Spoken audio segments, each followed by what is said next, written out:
project management office has a risk register, and the security world has a risk register.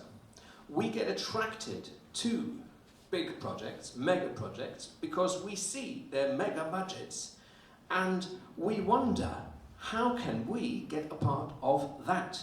How can we bake ourselves in whilst a project is going on?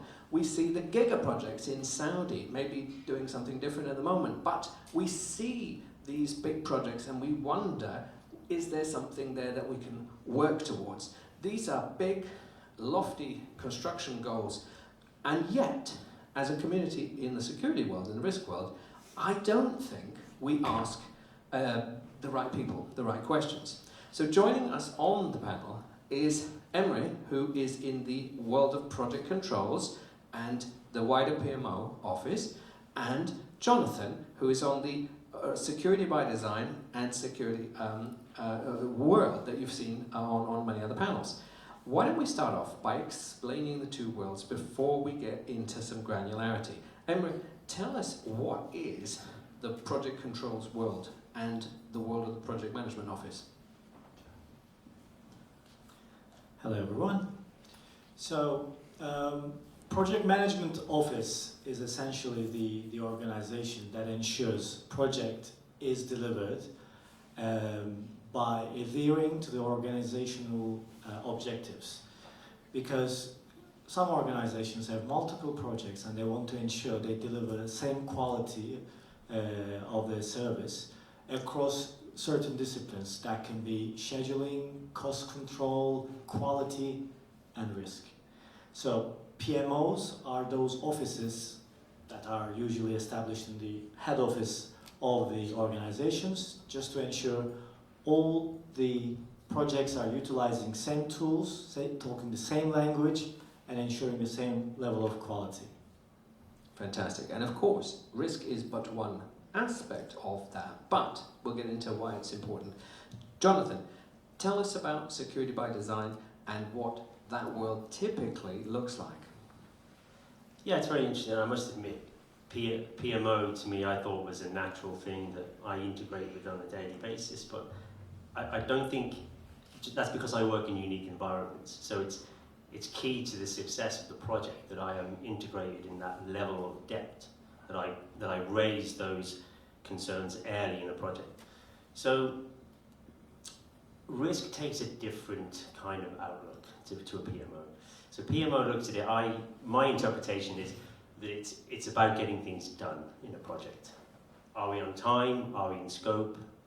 Are we meeting the budget? Whereas security tends to prevent the threat. So when we're looking at,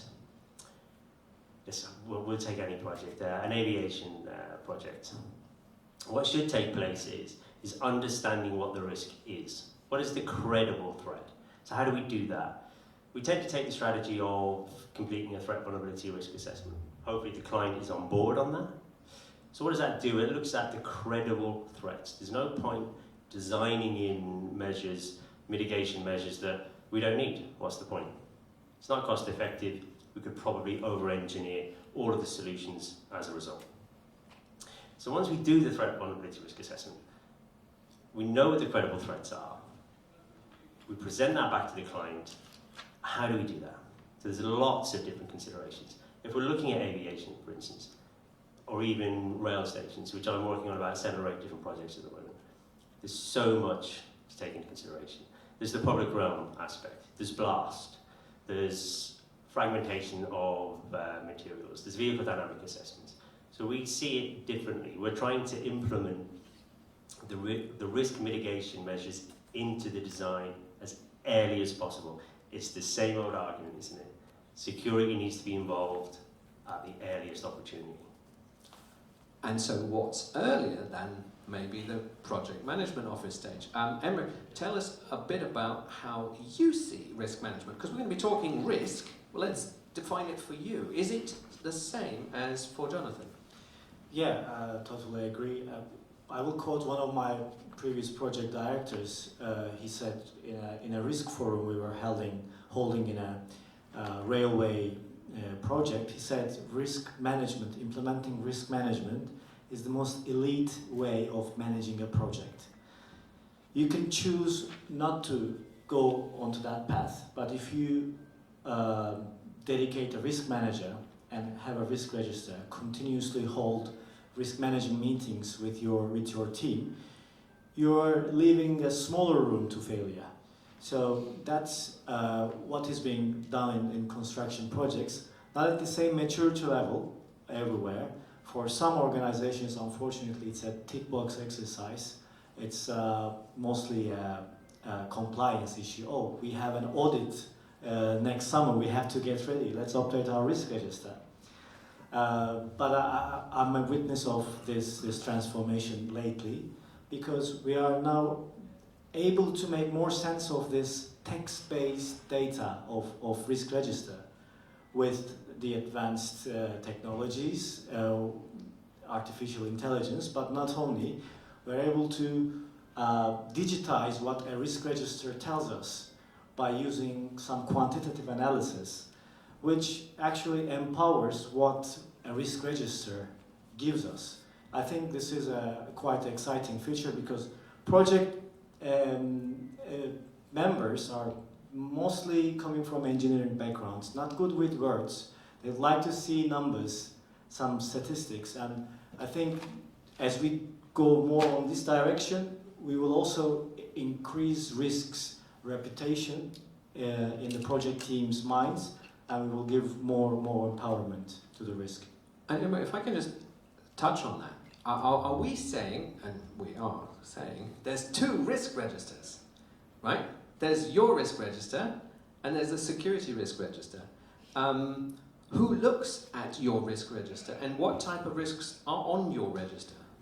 So I think risk people, security people, takes risk way more serious than the project people, because project people are oriented towards delivering as soon as possible on budget. You know, they don't want to hear about risks as much as they can.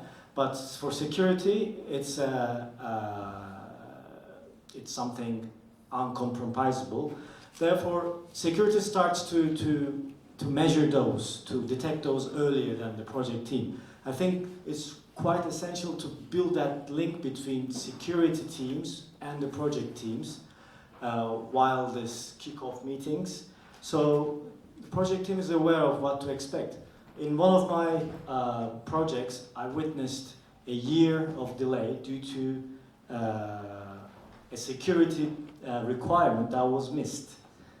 It was a bomb blast requirement in a construction project, and all of a sudden it became the top issue of our project, and that drove delays. That also, it was a public project, therefore we need to deliver on time. That made us more exposed to health and safety issues. It's all because that link in the beginning between security and the project team was not established. Thank you for sharing, and that paints a stark picture. Jonathan, I feel that you have equal experience. You've made my case for me, so thank you for that. So I think the first comment you made was that security is sometimes not an enabler in a project, and absolutely it can cause obstacles. However, when we're looking at a project and we're looking at cost, we're looking at timescales, and we're looking at delivering on time, and you raised a very good example. We're looking at blast, for instance. So let's take aviation. So if I'm designing an airport, and I'm working on 6 different airports at the moment, if you don't engage with a security consultant as early as you can in the process, and you come to me at REBA 3, and people have come to me at REBA 3, I can guarantee you that I will impact your project significantly. Either the client will have to accept additional risk as a consequence, which I haven't met a client yet that will openly accept risk from a blast perspective. It could even be that the infrastructure cannot be designed to manage the blast pressures being subjected back to it, so we might not be able to even design blast.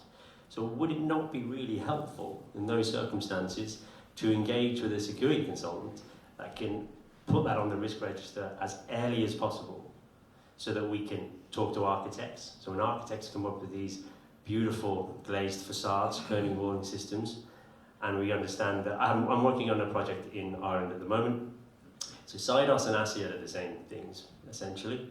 ASIAD is aviation security and airport development, and SIDOS is security and design of stations. It's the Department for Transport's guidance on how we mitigate against terrorism attacks in aviation and rail. And the project I'm working on in Ireland, 2 different train stations, one of them has current infrastructure. Now, we will not be able to design blast-resistant measures against that structure because it won't take it. The second one will, because it's a brand new structure. So there are 2 different risks that the client will have to accept. So again, it's about engaging security, having that culture, that communication right at the start. And it's recognizing the importance of it. Because from my perspective, PMO is not obvious to security, and security is not obvious to PMO. Would you agree? I would agree. Yeah. Emre, to develop that, do you think that there is a case to be made that because security is just one part of the PMO, not everything should get full visibility? Because you've got enough to do in your day job. Like if facades came to you, yes, okay, there would be please don't use the wrong type of facade, and that would very much slow down the project. But if everyone came to you and said, please look at my risk, would that not be a problem, or could it be perhaps just necessary? Well, I think I will quote one of the panelists earlier in this morning. He said, security must be an input to design, not the otherwise. Therefore, we should always listen to what security analysts are telling us in the design. That would avoid the future rework eventually. And in order to integrate that information into the project risk register, that can be a line that would save you billions of amount of effort. So that risk register, when you sit with the risk owners, maybe your company's security officer needs to become one of your risk owners that the risk manager needs to speak to every month or every quarter, better than not speaking at all. Therefore, they should not be treated, security managers should not be treated as external partners of the project. They're on the same boat, and I think they should be on the boat more often as well, be present in the project and give the heads up for the emerging risks to the project people, because project people will tend to not to have that vision security analyst would have. But what about ways to improve that? I think on the pre-call you mentioned that the world of project controls, so first of all, people should look up project controls and find out what it's all about, right? But the world of project controls has QSRA and QCRA as methodologies of risk. Now, when I first read it, I thought, well, it actually looks a bit like ESRM, but with a way to quantify risk. We talk about aligning with the business. Well, one of the languages the business really appreciates is money. So I guess I'm asking you to tell us about QSRA. I'll quickly explain the QSRA and how it's becoming an emerging tool in scheduling, project scheduling. So in long, QSRA is quantitative schedule risk analysis. It is a Monte Carlo statistical analysis based on 2 project inputs. The first one is the project risk register, risks identified against the program activity IDs. Because of that risk, this activity in my program is shifting. That information is required. And the second input is your schedule, your program. Once you give those 2 inputs into the risk software, it runs an analysis over 1,000 different universes, and it spits out the results to say you 80% of my iterations has given me this end date for this project. 50% of my analysis have given me this end date. Based on this probabilistic analysis, you can see how realistic your completion date is in the project. So that is becoming a quite trending tool, and I think it's empowering risk culture as well in the project, because risk register was a dusty Excel spreadsheet in construction projects until an auditor comes into the frame. But with QS Array, now we're utilizing risk register actually in order to guess in a scientific way where the project is headed. One big caveat here, we should treat QS Array, any probabilistic analysis results with a pinch of salt, because if we take this as the ultimate truth, we do the mistake of risk adaptation. What we need to do is instead risk mitigation. We should not get used to that probabilistic date the software is giving us. Instead, we should try to pull it back where the contract enforces us. Thank you. And just to clarify, QCRA, as I've Googled it, is the inclusion of a financial figure on the risk, the cost of it. Yeah, same analysis with same Monte Carlo statistical analysis based on cost and budget instead of the schedule. I mean, that immediately sounds appealing to a lot of the security community, because some have been fortunate to work with actuaries. Those are the colleagues who work for insurance anyway. But generally, putting a price tag on a risk that you're solving has been a bit elusive. I don't know. What do you think, Jonathan?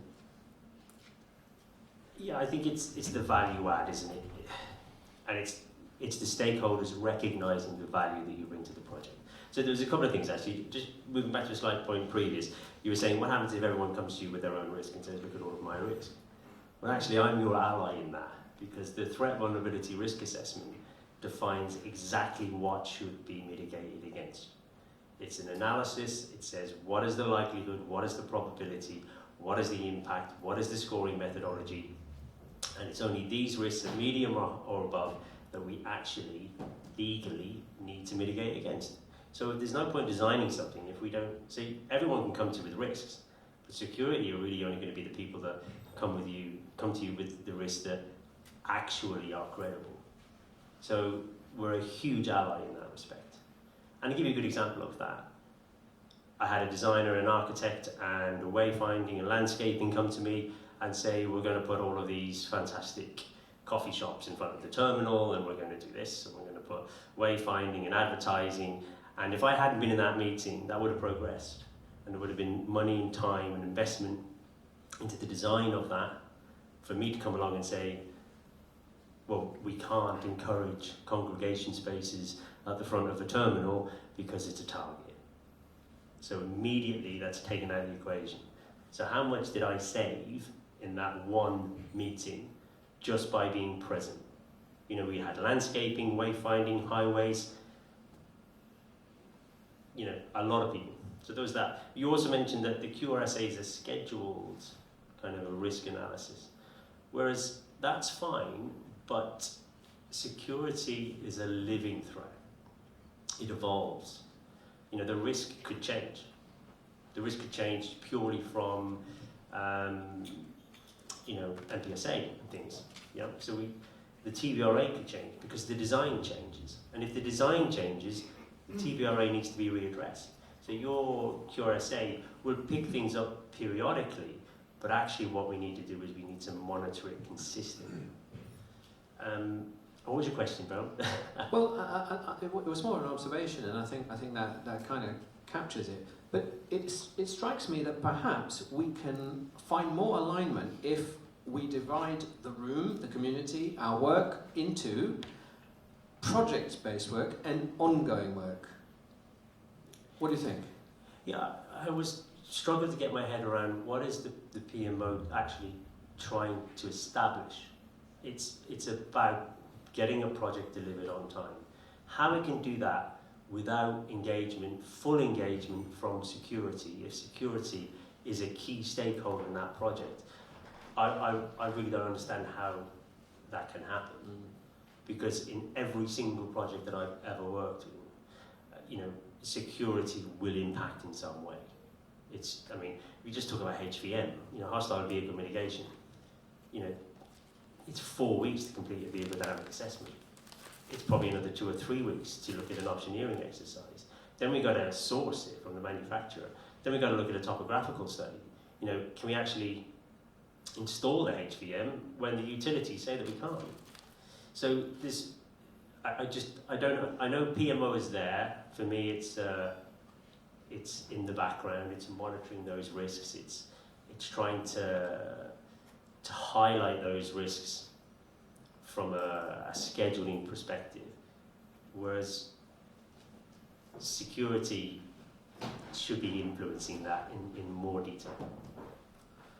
And do you think this is probably a panel we should have had like 2 years ago when the Giga projects were very fashionable? I don't know if anyone remembers, but I was out in Riyadh, as was everybody in 2023 one day. Let's be honest, everybody said, oh yes, my mate has it was a big thing. Everyone was chasing the Giga projects.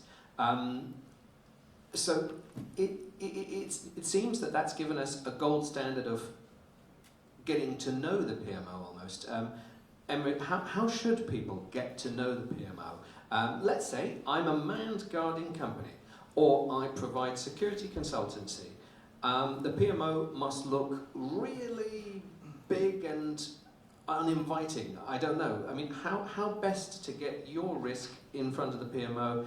Should we go through the project controller? Should we go through the cost controller? Where are the entry points to better alignment? I think to better persuade project management office in the severity of the security risks, we could highlight the global impact of this, because companies have multiple projects in a portfolio, and establishing a security risk management culture may benefit in multiple projects. Therefore, I think the initial interface point of security is design with any project. That can be a software project as well, but not necessarily construction. By having security as an input, as a major input to design, having those folks working together, we can already start building influences. And that's what happens in any project as well. The mass center of the project is with design in the beginning. Then it's like a relay in Olympics. It goes up to the execution people, then it goes to the commissioning people. And I think if we establish that collaboration at the very initial phase of design, that habit can be transferred into the next phases. And that ties to what you on many panels have said, Jonathan, about getting in at the ground level. Because how many times have you heard, and maybe a show of hands, I like this, might work. How many times have you heard when you've pitched a product, pitched an idea, sorry, the budget was set already? Huh? Yeah, you've heard that, yeah. Where was that budget set? When was it set? Maybe it was set at the design stage. Yeah, I agree. And ultimately, it'll come down to educating the client on the level of risk acceptance that is tolerable in their project. So if they want to accept a level of risk, fine. But if they don't, that will come with cost consequences. I think the Achilles heel for PMO, that I see from security, is that it's only as exact on the information that it's given, because it's reliant on the stakeholders to provide that information, correct? Yeah. If I'm not at the table, I can't give you the information.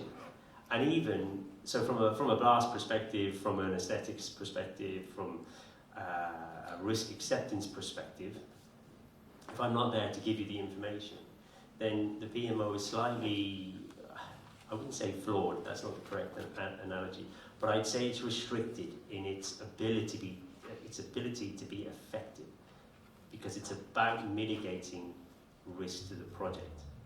So I think, again, it's key. It's key that you're sat at the table, and that's why I do the work that I do for the Built Environment Group, for the Security Institute.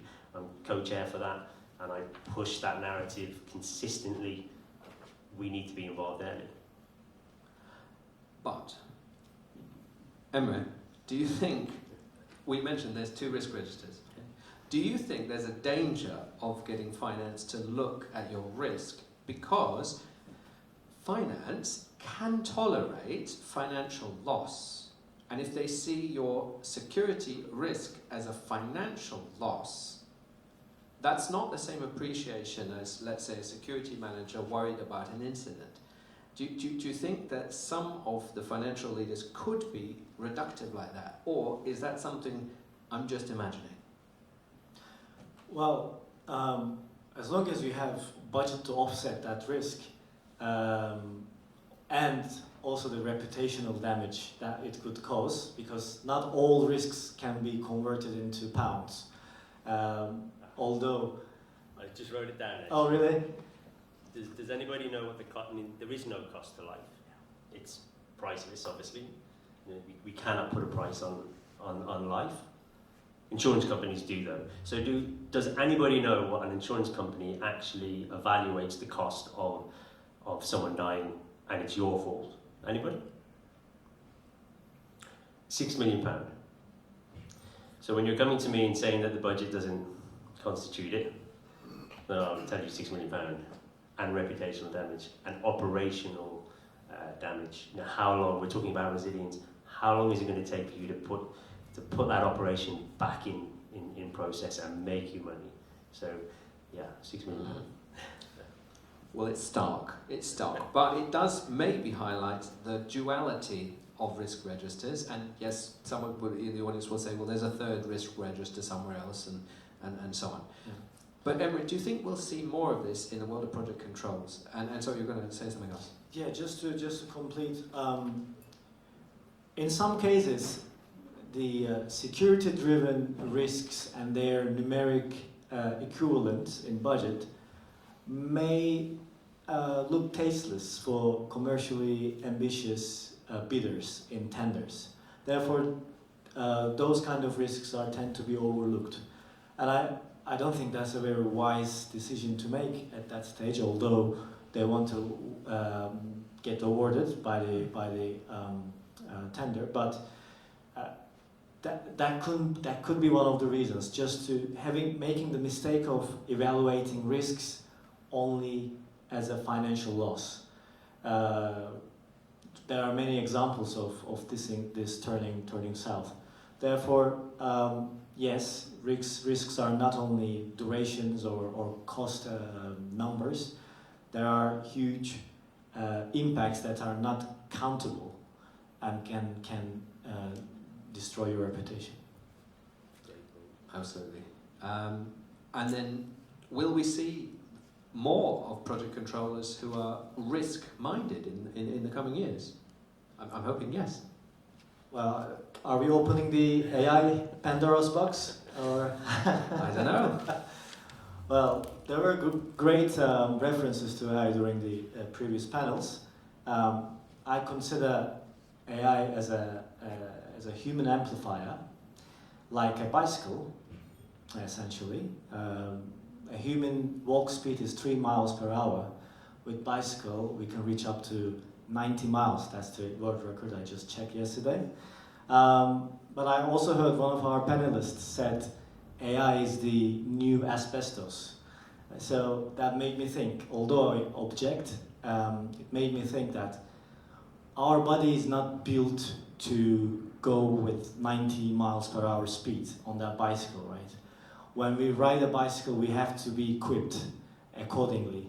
Therefore, yes, AI is cool, but we have to wear our helmet while using it.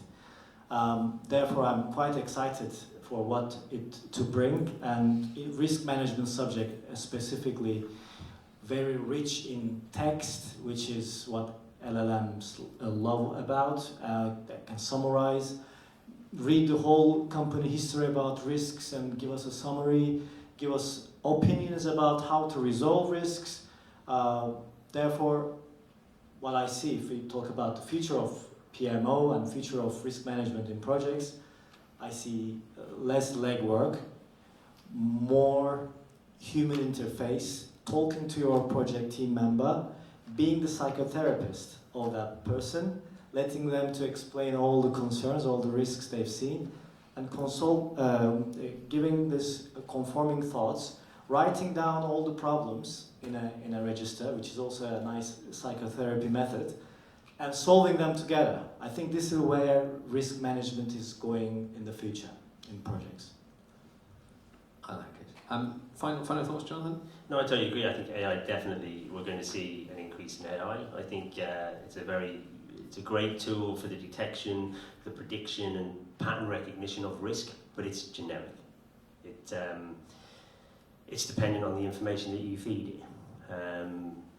But I think humans, they have the judgment, they have the ethics, they have the escalation, and they have the intervention. And I think that's the key point, is the intervention.